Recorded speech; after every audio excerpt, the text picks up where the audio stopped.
स्वागत है आपका और एक नई वीडियो में और एक नए टॉपिक के साथ। मैं हूं डॉक्टर देव, मैं हूं राजेश। स्वागत करते हैं हमारे यूट्यूब चैनल। फ्रेंड्स, आज का जो वीडियो हम लेकर आए जिसका टाइटल है 24 घंटे के अंदर भारत की शरण आ गिरे। तो चलिए दोस्तों, पहले वीडियो स्टार्ट करते हैं। आशा करेंगे दोस्तों पसंद जरूर आएगा, और पसंद है दोस्तों तो लाइक और शेयर जरूर से कर दीजिएगा। और चैनल पर पहली बार है सब्सक्राइब नहीं किया, साथ में सब्सक्राइब भी कर दीजिएगा। चलिए स्टार्ट करते हैं।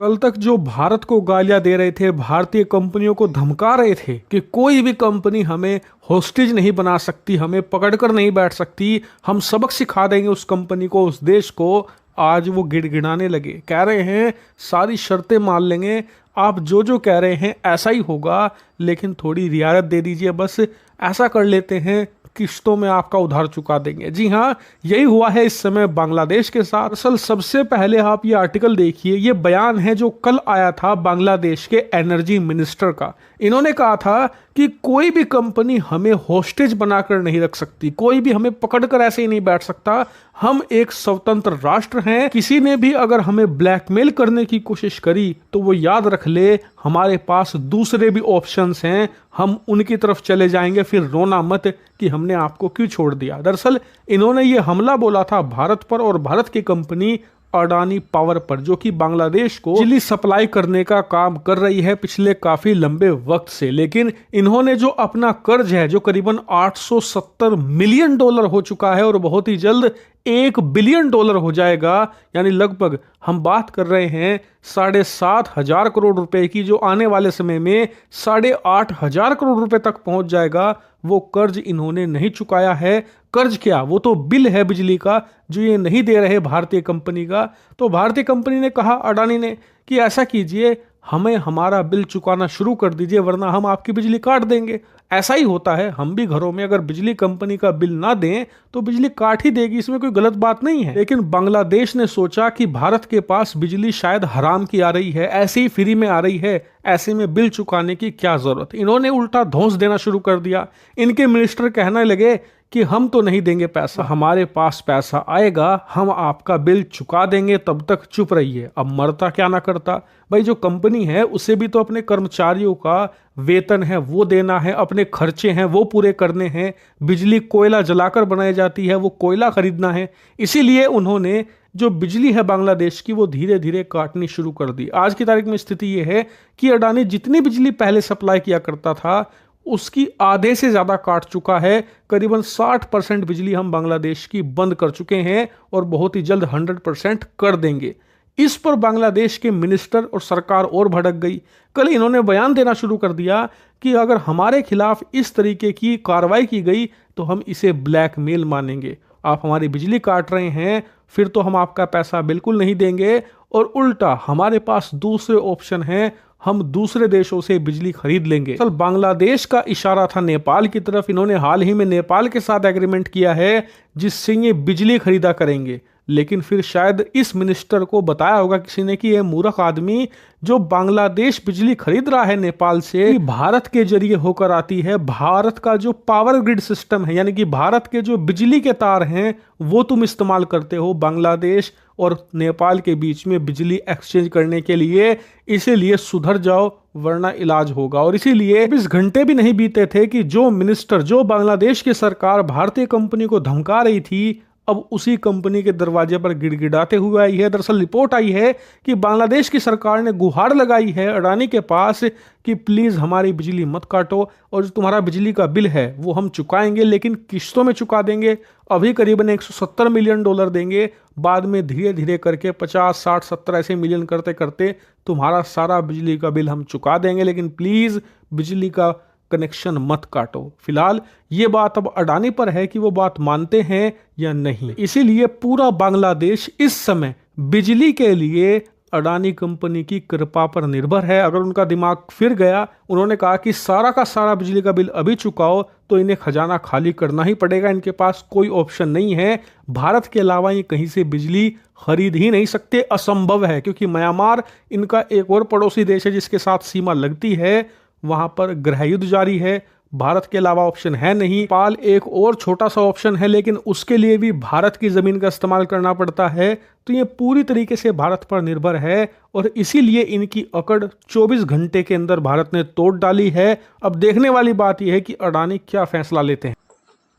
थैंक यू दोस्तों, वीडियो को यहाँ तक देखने के लिए। बांग्लादेशियों मैंने आपको बोला था ये वाली बात भी। देखो नो डाउट आप उस समय बहुत उछल रहे थे, क्यों आप ये क्यों बोल रहे थे कि हम दूसरी जगह हमारे पास है, मतलब रास्ता है। वो आप पाकिस्तान का और बोल रहे थे ना, ठीक है, बट आपको पता नहीं था ना कुछ। यही तो होती है कि जो लोग पढ़ाई नहीं करते हो ना, बांग्लादेश में भी हालत वैसे है जैसे पाकिस्तान में। तो यही तो रीज़न है आपको पढ़ने के लिए क्यों बोला जा रहा है, क्योंकि आपको तो बस यही किसी ने बोल दिया भाई ये करना है, जन्नत मिलेगी तो लग जाओ। अरे भाई जन्नत ऐसे नहीं मिलती है। जन्नत पाने के लिए ये सब कुछ करने की ज़रूरत नहीं है। जन्नत आप ही के पास है, इसी से जीवन में मिलती है। मरने के बाद किसको क्या मिला आज तक किसी को नहीं है पता। मेरे को एक बंदा दिखा दो जिन्होंने ऐसा बोला हो कि मेरे को यहाँ से मतलब शरीर से आत्मा निकलने के बाद मेरे को ऊपर जाके ये सारी जन्नत मिली। पुनर्जन्म की बात हुई है वो तो भाई मैं मानता हूँ, पुनर्जन्म कई सारे एग्जाम्पल हुए हैं जिसकी वीडियो भी हमने यूट्यूब में देखी, लेकिन वो भी सिर्फ पुनर्जन्म की बात कर सकते हैं। लेकिन उसके प्राण जब गए उसके बाद भगवान के साथ या तो अल्लाह के साथ क्या हुआ वो उसको नहीं होता है पता। पुनर्जन्म याद ऐसे तो कई सारे एग्जाम्पल आपने यूट्यूब में देखे हो गए कि भाई वो पहले मतलब जहाँ जन्मा है 5 साल का बच्चा, उसको दूसरे को माँ बाप बोल रहा है, दूसरा उसका घर, यहाँ ये सब कुछ दिखा, ये पॉसिबिलिटी है, देखा भी है, लोगों ने एक्सपीरियंस किया। लेकिन भाई आप बांग्लादेशियों, आपका जो ब्रेन वॉश करने वाले जो लोग हैं ना, ठीक है, देखो उन लोगों को तो बिजनेस करना है, उनको उनकी फैमिली पीढ़ियों तक सिक्योर करनी है। बात समझ लो मेरी बांग्लादेशियों, सही बोल रहा हूँ। उनको तो उसकी पीढ़ियाँ सिक्योर करनी, जैसे पाकिस्तान वाले कर रहे हैं सिक्योर।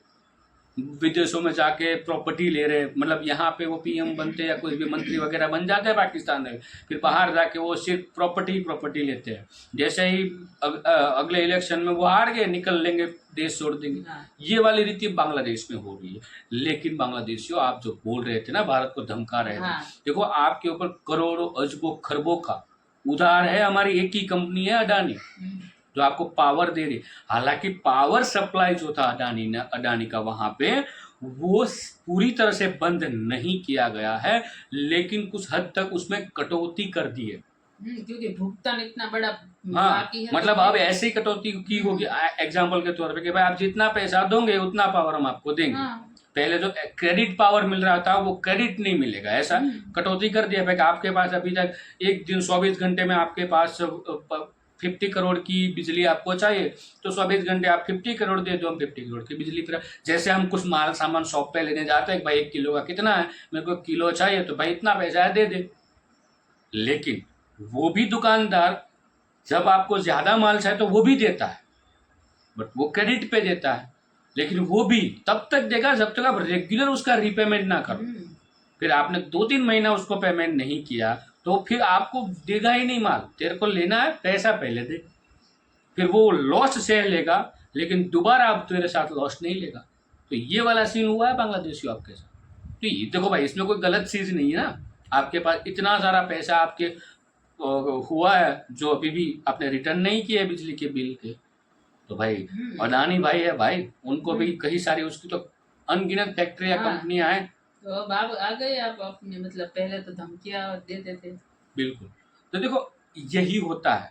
बट मैं यही कहूँगा कि भाई सब जो आपका देश चल रहा था ना, शेख हसीना मैडम ने जो देश को बनाया था, नो डाउट आपने भले भारत के पास से बिजली ली, लेकिन शेख हसीना मैम ने कुछ आपके लिए किया था बांग्लादेशियों। धीरे धीरे करके वो चाहते थे कि उसके देश में टैलेंट पैदा हो, आगे जाके उस बच्चों को, आने वाली पीढ़ी को कुछ अच्छा बेनिफिट मिले, तो वो कुछ बहुत आगे बढ़ सके। तो जितनी फैसिलिटी आप लोगों को मिलेगी उतना आप और आगे बढ़ोगे। जैसे हमारे देश का सबसे बड़ा एग्जांपल है, हमारे देश में जैसे मतलब मोदी सरकार है, उसके बाद जैसे रोड बनाने लग गए, क्यों?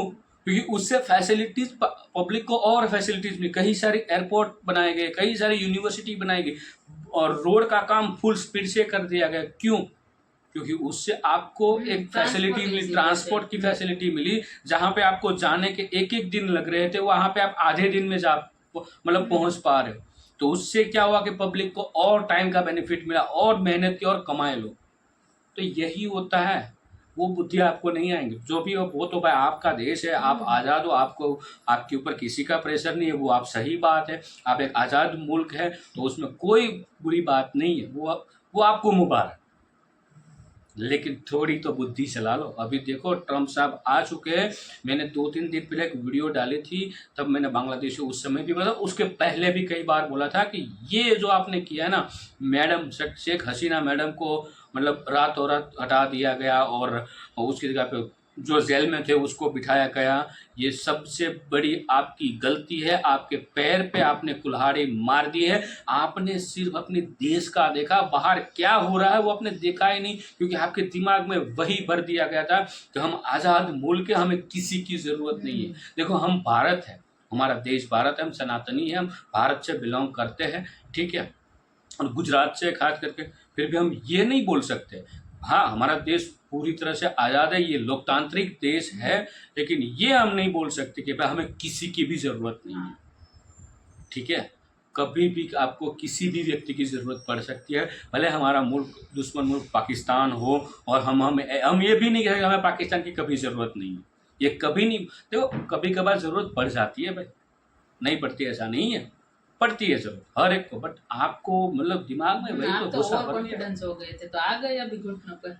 करो जो करना है। वीडियो यहाँ पे समाप्त करेंगे दोस्तों, आपसे विदाई लेंगे, मिलेंगे और एक नए वीडियो में आपके साथ दोस्तों। टिल देन जय हिंद, जय भारत।